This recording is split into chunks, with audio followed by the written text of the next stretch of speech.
part 2 of why skipping detention might be a good idea.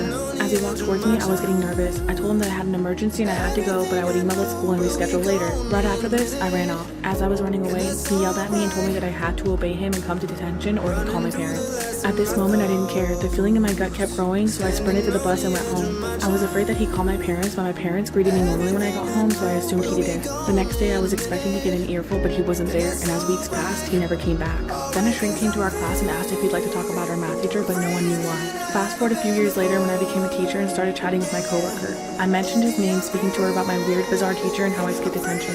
That's when one of the oldest workers there went pale hearing his name. It turns out a few days after I skipped detention, my math teacher was arrested for downloading child you-know-what from the dark web. He also had tons of snuff videos doing terrible things to children and teens. Now I always wonder what would have happened if I hadn't followed my gut instincts and stayed for detention that day with just meeting him in that classroom.